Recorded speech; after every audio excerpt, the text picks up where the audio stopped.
The channel, everybody. I'm Molt Money. Hope you are having a fantastic day. We got some absolute fire updates on both Ripple and Stellar. So if you like talking about XRP and XLM and the beautiful potential of these two banking coins, smash that like button below. Give us a big thumbs up. Of course, if you do want to join the community, it's absolutely free. Just smash that subscribe button while you're down there. First, I want to talk about the price action with XRP, or lack thereof, really. As we can see, we're sitting at 45 cents, actually down 1.65% at the time of this recording, but up 10% in the past 24 hours in volume. We really had that initial pop back in September, right? And then have been doing some consolidation ever since. We know what is happening. We know what we're waiting for, but we do have some updates. I want to get into those in just a minute.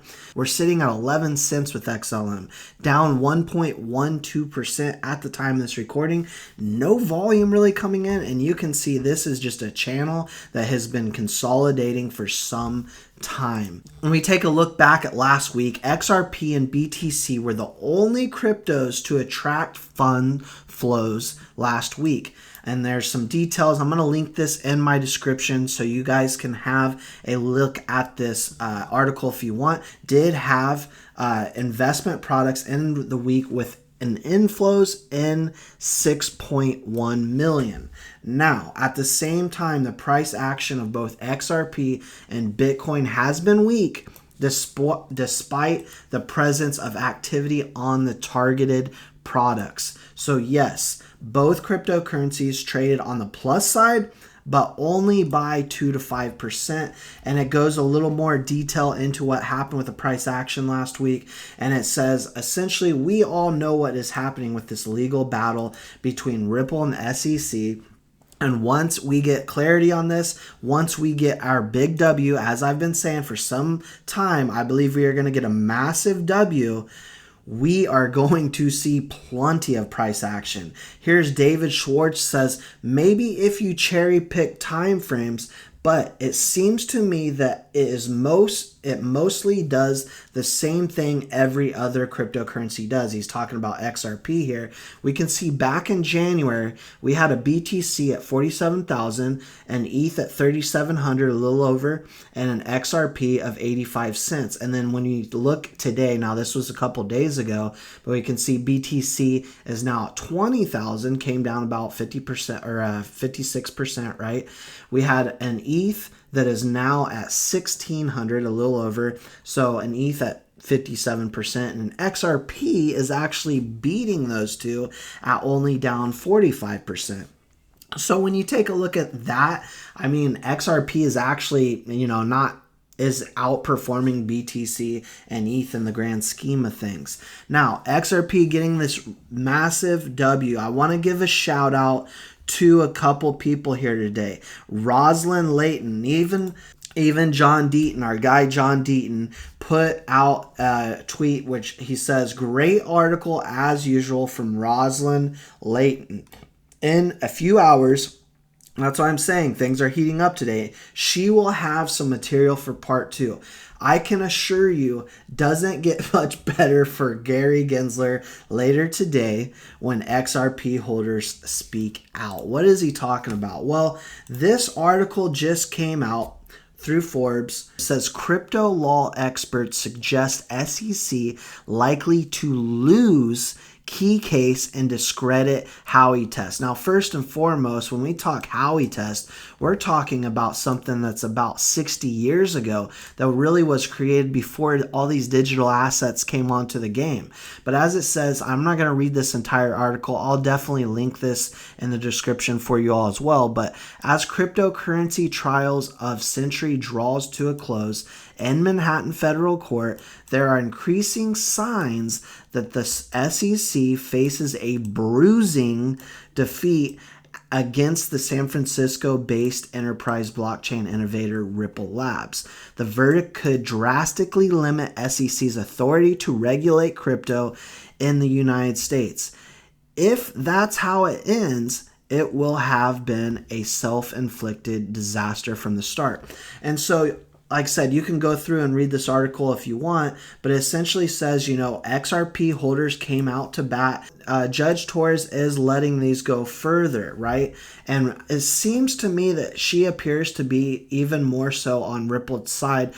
Now, Deaton's punitive class of XRP holders has swelled to more than 75,000 of us, and 3,000 provided affidavits to Ripple's defense team stating that they had never heard of the company they were allegedly investing in before the SEC filed lawsuit. Those affidavits were entered as evidence with Ripple's motion for summary judgment, which was a brutal takedown of a federal agency at the odds with its own mission to protect retail investors. And there you see it. 1946 was the Howey situation, right? Howey on cryptocurrencies. Now, so why is Gensler still letting the enforcement division drive this bus off a cliff? They are litigators, but Gensler is ultimately a political figure. Politicians, Deaton said recently in an interview, are all about turning a loss somehow into a win and moving on. They will settle in minutes and pay a fine if SEC will make it clear that today's XRP is not a security. Having expended his political capital, Gensler should take the deal. We can wrap this up very, very quickly, in minutes really, if they will just say, as they know, it is not a security. So here you can see another article. I'll go ahead and link in the description. Crypto news flash.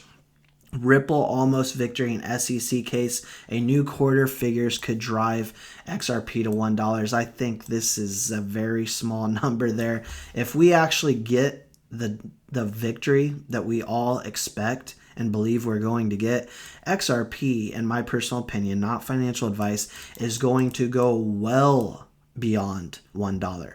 I did state that I believe it'd do a 3 to 4x like almost immediately, but then I see it going to $4 to $10 range very, very quickly with an outcome of victory. Here's Blockchain Association. Blockchain Association files amicus brief in SEC lawsuit against Ripple. Ripple has friends. We have partners that are huge in this industry. You can take a look who the Blockchain Association is involved with. They've got some of the biggest names working with them. Here's a direct quote. It says the SEC's broad, haphazard interpretations of security laws currently stand as the single greatest threat to the future of this rapidly growing industry. By erratically applying these outdated standards from 1946, right, to a modern and innovative technology, the SEC continues its regulation by enforcement pattern, punishing cryptocurrencies with little jurisdiction of warning. And I will link this for you all as well, but it essentially says they don't really have a leg to stand on. They're going on something that's like over 60 years old, and it's not going to end well for them, in my personal opinion. The last thing I want to do is give a shout out to my son. Here's my son, Bennett. He turned 1 today. He is a Halloween baby. This is us over the weekend celebrating his first birthday. Absolutely love this kid. If you haven't already and you want to follow me on Twitter, it's just @MoltMoney. But it's been a wild ride this past year. This is my first child, and enjoy every single day of it. I'm lastly going to leave you with this clip from our fearless leader, Danielle Dixon. And I really love the way she puts this about Stellar and their partnership with Moneygram. I hope you all enjoy the rest of your day. Again, make sure you give this video a big thumbs up. Join our community by subscribing, and I'll see you all in that next one. One of the things I always say is that payments that's not super sexy in blockchain and in crypto. Everybody loves to talk about those 23% returns you can get in all these different lending businesses or all these other things. But the truth is, when you talk about these use cases that are actually impacting real businesses, real humans all over the world, you can do not only can you do bill pay, but think about like getting your wages in USDC and being able to cash some of that out in your local fiat wherever you are in the world. This is actually happening today because of the service that MoneyGram developed. So it's really exciting for us, and it's first of its kind and pretty remarkable. And someday everybody's going to really wake up and go, oh, wait a minute, this is pretty sexy. It's just going to take some time.